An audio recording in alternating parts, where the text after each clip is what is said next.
নমস্কার, চলবে রণজিতে আপনাদের সবাইকে স্বাগত। আশা করি সবাই ভালো আছেন।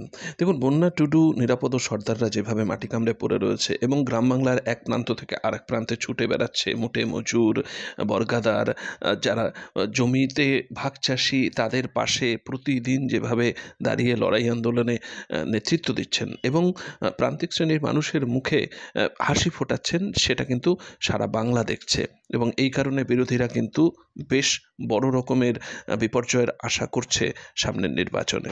আমরা দেখেছি যে হুগলি জেলায় বন্যা টুডুর নেতৃত্বে যেভাবে 177টি পরিবার একেবারে রাস্তায় প্রশাসনের বিরুদ্ধে ফেটে পড়েছে ক্ষোভে, সেখানে বন্যা টুডু তাদের যেভাবে সাহস জুগিয়েছে, সেটা কিন্তু বিরোধী রাজনৈতিক শিবিরে, সে তৃণমূল বলুন বিজেপি বলুন, যেভাবে তারা প্রতিদিন শঙ্কিত হচ্ছে তাদের পিছনে জনসমর্থনের ভিতটা নড়ে যাওয়ার ক্ষেত্রে, সেটা কিন্তু এখন একেবারে সর্বজন বিদিত। আমি আগে আপনাদের একটু নিরাপদ সর্দার কি বলছেন, সেই পাট্টাদার যাদের পাট্টা দেওয়া হয়েছিল বামফ্রন্ট সরকারের আমলে, তাদের পাশে দাঁড়াতে গিয়ে একটু আগে শুনে নিন, তারপরে দু চার কথা বলবো। আপনারা জানেন যে আমাদের এই কুলগ্রাম জলাপাড়াতে মানে জমির মালিকরা কিভাবে পাট্টাদারদেরকে ভুল করেই বিভিন্নভাবে চক্রান্ত করে তাদের জমি কাড়ার চেষ্টা করছে। গরিব মানুষের জমি কাড়ার জন্য মালিক পুলিশ নিয়ে চলে আসছে, এখানে বিডিও আসছে, বিএলআরও আসছে। এই জিনিস কখনো কোনো সময় হয় না। পশ্চিমবঙ্গে এই জিনিস অ্যালাউ করা যায় না। পশ্চিমবঙ্গ হচ্ছে গণতান্ত্রিক আন্দোলনের পীঠস্থান। এই পশ্চিমবঙ্গে গরিব মানুষ জমি পেয়েছে, গরিব মানুষ পাট্টা পেয়েছে। আজকে সেই পাট্টা লুট করার জন্যে মালিক পক্ষ আসছে, আর তার পক্ষে সরকার মালিকের পক্ষে, আর গরিবরা সেই জমি হারানোর জন্য আজকে যোগ বেঁধেছে। মানুষ এখানকার ঐক্যবদ্ধ আন্দোলন তাদের জমি রক্ষা করবে।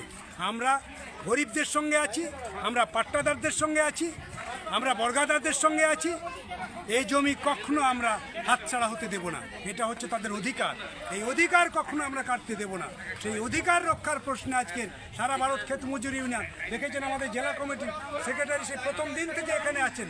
আমাদের জেলা কমিটির অন্য সদস্যরা ক্ষেত মজুর ইউনিয়নের তারা এখানে পড়ে আছেন। এই এলাকার এক কাঠা জমি যাতে হায়নার দল কাটতে না পারে, তার জন্য আমরা শেষ পর্যন্ত শেষ রক্তবিন্দু দিয়ে আমাদের এ লড়াই থাকবে, জমি রক্ষার লড়াইতে। তাই আজকের আমরা এখানে একটা সভা করেছি। আজকের এই মিছিল হচ্ছে, কিছুক্ষণ ধরে মিছিল হবে। আগামী দিন এ লড়াই চলতে থাকবে। আইন দেখাচ্ছে ওরা, আইনের লড়াইটা আইনে হবে, কিন্তু জমি ছেড়ে আইন নয়। জমি যাদের আছে তাদের থাকবে। আইনের লড়াইতে তুমি কিভাবে এই জমি ডাইভেস্ট করেছো, সেটা আইনের লড়াইতে দেখা যাবে, কিন্তু বর্গা কিংবা পাট্টাদারদের জমিতে তুমি কখনো পুলিশ নিয়ে আসতে পারো না। তাই আজকের আমরা একটা ইঙ্গিত দিয়েছি, ওরা বুঝেছে, তাই কিছুটা হলেও পিছু হটেছে। কিন্তু আমরা বিশ্বাস করি না তাদের, যেহেতু পুলিশ পাঠিয়েছে মমতা ব্যানার্জির সরকার, পুলিশ তার সঙ্গে আছে। পুলিশ মন্ত্রী নিজে যেহেতু পুলিশ পাঠিয়ে এই জিনিস দখল করার চেষ্টা করছে, আর মমতা ব্যানার্জি ইতিমধ্যে আইন পাশ করে নিয়েছে যে বারগা জমি, পাট্টা জমি এদের আর বিলি করবে না। সেই জন্য এই সরকারের প্রতি আমাদের আর বিশ্বাস নেই। আমাদের জমি রক্ষার যে লড়াই, এই লড়াই চলতে থাকবে। শুনলেন এবং এ থেকে স্পষ্ট বুঝতে পারলেন যে নিরাপদ সর্দাররা এত সহজে কিন্তু জমি ছেড়ে দেবে না। আসল কথা হলো, বামফ্রন্ট সরকার 34 বছর ছিল, তার মূল জনভিত্তি ছিল এই সমস্ত খেতে মজুর, এই সমস্ত খেটে খাওয়া মানুষ, প্রান্তিক শ্রেণীর মানুষ। কিন্তু তারা এই সরকারের কাছ থেকে সরে যায়। দেখুন, মিডিয়া এবং বুদ্ধিজীবীদের একটা বড় অংশ যেভাবে সচেষ্ট হয়েছিল এই সরকারকে, মানে বামফ্রন্ট সরকারকে সরিয়ে দেওয়ার ক্ষেত্রে, মানুষকে বিপথে চালিত করেছে, ভুল বুঝিয়েছে।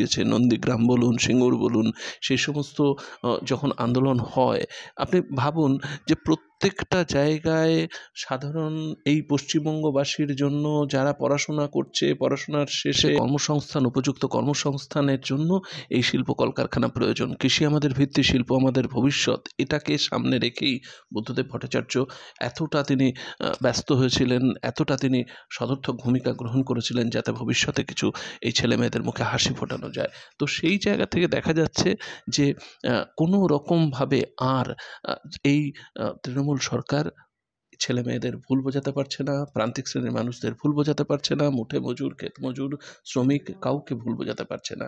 সুতরাং সেইখানেই তাদের এই চিন্তাটা এতটা প্রকট হচ্ছে।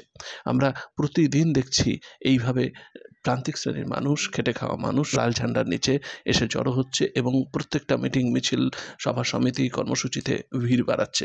যদিও বিরোধীরা কটাক্ষ করছে যে এত ভিড়ের প্রতিফলনটা কোথায়, ভোট বাক্সে তো নেই।